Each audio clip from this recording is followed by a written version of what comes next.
Devo confessar que fico com medo de que certas práticas deixem de ser modismo e virem novas regras, bem ao gosto dos decorebas. É o que acontece com o perdão da má palavra, anacolutismo, que graça entre os falantes brasileiros do português. Vejam bem, nada contra o anacoluto, que tem nome de origem grega e tudo, e pode ser uma figura de sintaxe de uso legítimo.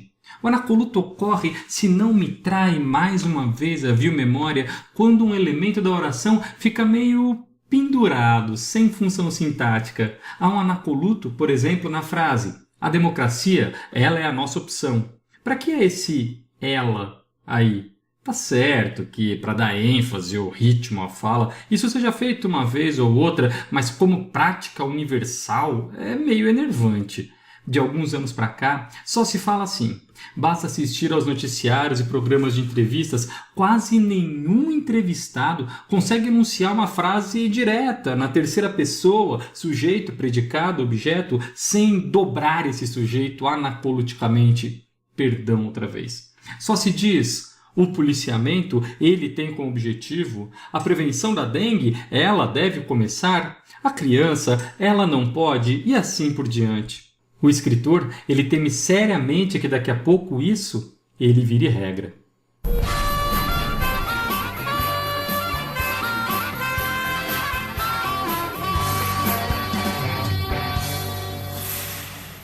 E aí, uma excelente manhã, uma excelente tarde, uma excelente noite para você, concurseiro ou concurseira, vestibulando, vestibulanda, para você que está se preparando aqui junto comigo para a sua próxima prova de português. Caco Pena de volta com as figuras de linguagem e vamos falar sobre duas figuras. Primeiro, o anacoluto, essa que a gente acabou de ver com o texto do João Baldo Ribeiro, que é justamente isso que ele explica aí. É essa estrutura expressiva em que um termo fica pendurado na frase. Perceba, não é uma inversão sintática como o hipérbato ou outras que a gente já viu aqui em outros vídeos. Tá? O termo fica pendurado mesmo, é como se eu começasse uma estrutura, parasse e fosse para outra. Então quando eu falo, cara, acontece que a criança, ela quer aprender.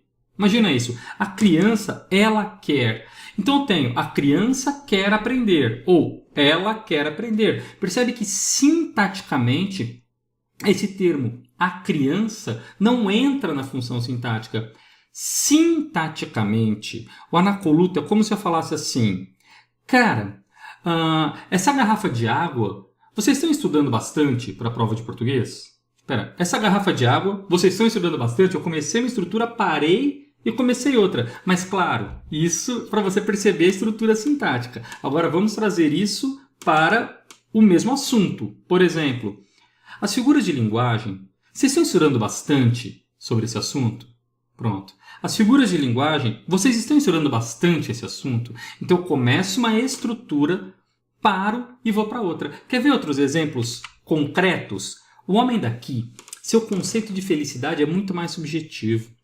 Perceba, se a Raquel de Queiroz fosse fazer uma estrutura direta, o homem daqui tem um conceito de felicidade muito mais subjetivo. O homem daqui tem um conceito. Ou o conceito de felicidade do homem daqui é muito mais subjetivo. Aí eu teria frase com sujeito, verbo, complemento.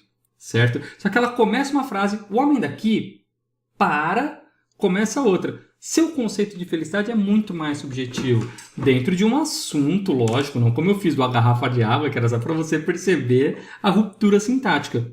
Mas o anacoluto é essa ruptura na estrutura sintática.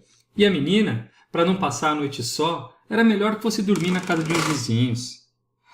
Também Raquel de Queiroz, olha quantas rupturas a gente tem aí. E a menina, para não passar a noite só, era melhor que fosse dormir na casa de uns vizinhos.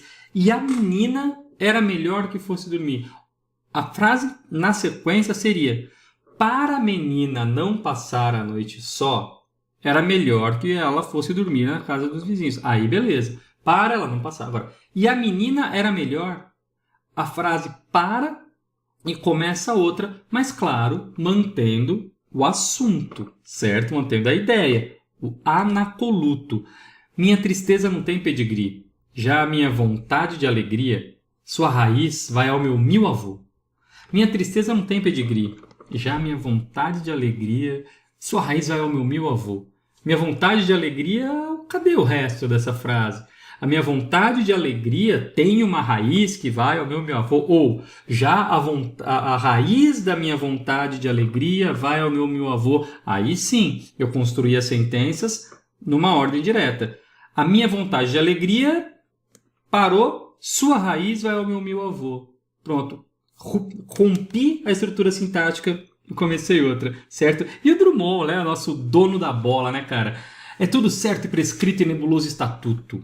O homem, chamar-lhe mito não passa de anacoluto. O Drummond que faz um anacoluto para falar sobre anacoluto. É um meta-anacoluto. Mas aí é Drummond, né, cara? Drummond faz o que ele quer. Beleza. Anacoluto. Agora, deixa eu te falar de uma outra figura que não é essa repetição só sintática, né? Essa ruptura da estrutura.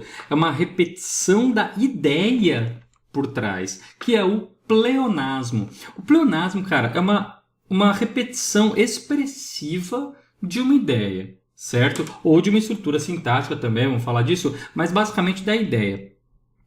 Por que uma repetição expressiva? O pessoal surta com pleonasmo, cara, surta e começa a achar... Primeiro, achar pleonasmo onde não tem, né? De repente o cara quer ficar assim, mas tal coisa é redundante. Tudo o cara quer inventar que é pleonasmo. E já começa a falar que pleonasmo é sempre um erro. E pleonasmo não é um erro, entenda isso. É um recurso expressivo. Mas na redação eu não posso fazer. Claro que não. Assim como na sua redação, você não vai usar uma literação. Começa a sua redação do vestibular, do concurso, com todas as palavras começando com P. Cara, não pode, não dá, porque você vai chegar a efeitos expressivos que fogem da denotação. Usa uma ironia, por exemplo, na sua redação. Faz sua redação todinha, no final escreve, só que não. Que tal?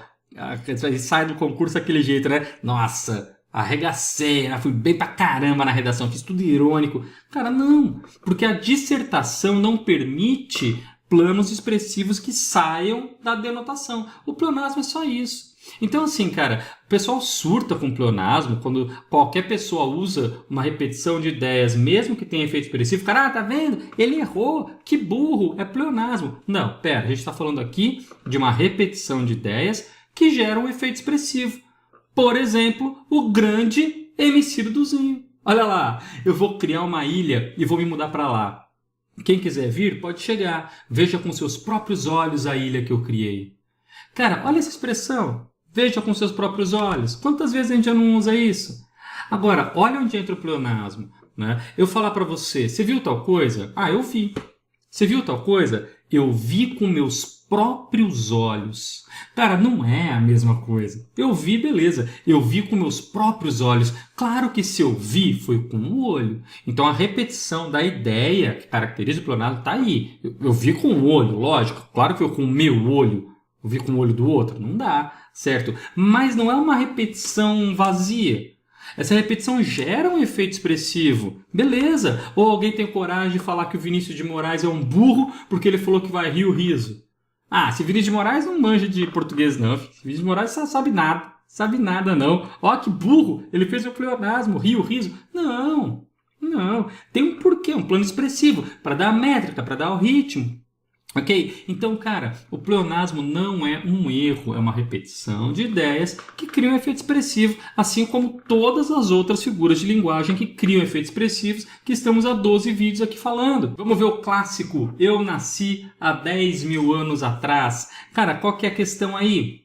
Essa repetição do verbo haver, que indica tempo decorrido, com o advérbio atrás, que também indica tempo decorrido. Então, assim, se eu for levar só pela gramática normativa, se eu falar, isso aconteceu há 3 dias atrás, eu tenho um pleonasmo, eu tenho uma repetição de ideias, certo? Porque o verbo já indica tempo e o advérbio também. Então, gramaticalmente eu faria isso aconteceu há 3 dias, ou isso aconteceu 3 dias atrás. Não repeti a ideia. Mas claro, estou numa música, num poema, ou mesmo numa conversa informal e quero enfatizar a ideia. Cara, isso foi há 3 anos atrás. Usei a repetição para enfatizar a ideia. Beleza, o fato de eu não fazer na redação não significa que não possa ser usado em algum contexto como reforço expressivo. Beleza? Olha ali, Fernando Pessoa. A mim ensinou-me tudo. Ensinou-me a olhar para as coisas, aponta-me todas as coisas que há nas flores, mostra-me como as pedras são engraçadas quando a gente as tem na mão e olha devagar para elas. A mim ensinou-me tudo. Essa aí já é o que a gente chama de um exemplo do que a gente chama de pleonasmo sintático. Né? A mim ensinou-me. Eu tenho a repetição do objeto indireto. Ensinou a mim. Ou ensinou-me. O a mim e o me tem o mesmo referente. Eu, ensinou para mim. Certo? Ele fala duas vezes. Para mim, ensinou para mim. Ok? Mas, claro, isso leva a um ritmo, a uma métrica, a uma sonoridade que ele quis buscar para a poesia. Beleza? Então é isso, pessoal. Anacoluto e pleonasmo, mais 2 figuras de linguagem para sua coleção. Entre em contato comigo pelo e-mail, ou pelo Facebook, ou pelo Instagram. Mande a sua questão, mande aquela figura de linguagem que eu ainda não falei aqui, você quer que eu comente, enfim. Fique à vontade para participar junto comigo. É um prazer ter você aqui, beleza? E, claro, me encontra aqui no próximo vídeo.